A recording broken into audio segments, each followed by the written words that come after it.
Okay, so Bill the Flavor Guy here again. I got another great question. This one talk about flavors that have off characters to them, like earthy, bitter notes, or astringency. And there's a lot of flavors in nature that are like that. I have a philosophy.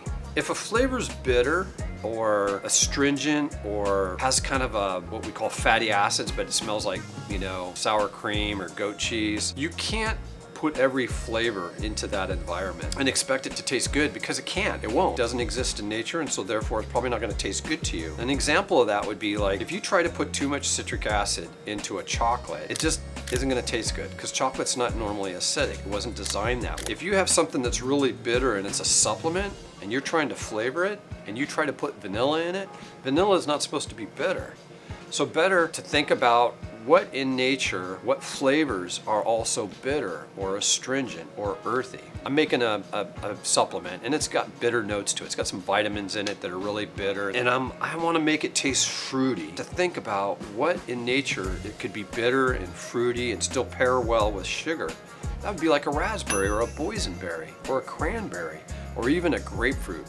So as long as you think like that, got this really off-tasting flavor, what kind of lends itself to that in nature? Cranberries are bitter. Something that might be earthy would be more vegetable-like, you know? Maybe a combination of vegetables. I'm not sure that's gonna work in a supplement unless you're making a Bloody Mary. Probably not gonna wanna eat it or drink it. But think about it like that, is if I'm gonna marry this flavor to this supplement, they both better have kind of the similar characteristics and be appetizing. Like, I'm not gonna put quinine and make a quinine tonic in my protein supplement. That's probably not going to go over too well. But think about what's in nature that's bitter. A bitter orange, something like that. Okay, hope that answers your question. This one's easy. Is it possible to use citric acid instead of lemon juice in a lemon posset? Another great question relating to acids.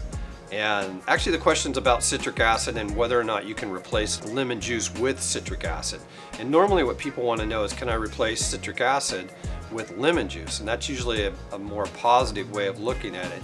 Citric acid is produced naturally, but it's produced from a lot of different things. It's sometimes fermented, sometimes it's actually produced from lemon juice or lime juice. Citric acid is just one of many acids. You don't have to use citric acid. So for me personally, when I'm designing a flavor, if I'm designing an apple flavor, I'm not going to use citric acid, I'm going to use malic acid, because malic acid is what's found in apples. It just lends itself well to the flavor. It's got a little bit of a bitterness to it. Like when you bite into an apple, it doesn't taste like you're biting into an orange. So the citric acid has that effect, right? If you use citric acid in an apple flavor or making an apple sorbet, it's not going to taste bad, but it's not as true to character as if you used malic acid. And vice versa, if you were using tartaric acid in a grape, it would taste better if you're making a Concord grape type product, like a sorbet or a jello. You want to make a homemade jello and you didn't want to use jello, but you wanted to use agar. So you put this grape flavor in there, and then you put tartaric acid so it has that Concord grape or red grape taste, because tartaric acid belongs to the grape family. And sometimes a little bit of malic will help too. There is a little bit of malic acid into grapes, but the main acid is going to be tartaric. It's always best if you can use the acids associated with the fruit, and if you can get lemon juice, I would prefer using lemon juice over citric acid, but citric acid is acceptable as a replacement. Hope that answers your question. Number 4. Person is asking, how can I flavor something I'm cooking, a dish, and do it without over flavoring it? That's always a problem when you're working with flavors, because the tendency is to always add more than you need to. And if you're someone that's trying to make something for someone else, you want to give them more. It's almost like giving them more value.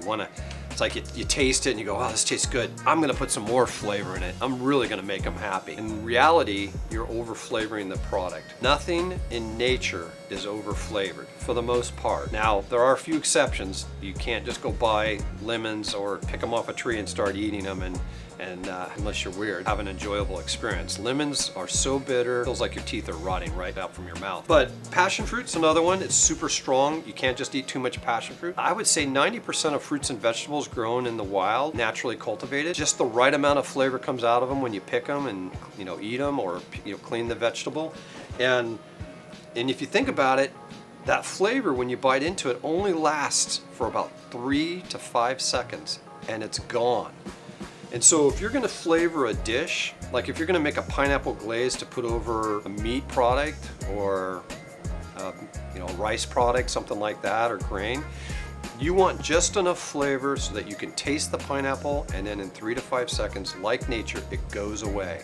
If you taste it for 10 seconds or you're burping it hours later, it is not a compliment to the chef. You've overflavored it. For beginners, the only way to figure this out is to fail. You have to make mistakes, and you have to feel that feeling like, yeah, the flavor's lasting 15, 20 seconds in my mouth. I've put too much in there. And go back and start over and do it again. Don't give it to anybody. Throw it away. Don't even give it to the dog. All right, hope that answers your question. That was a great one.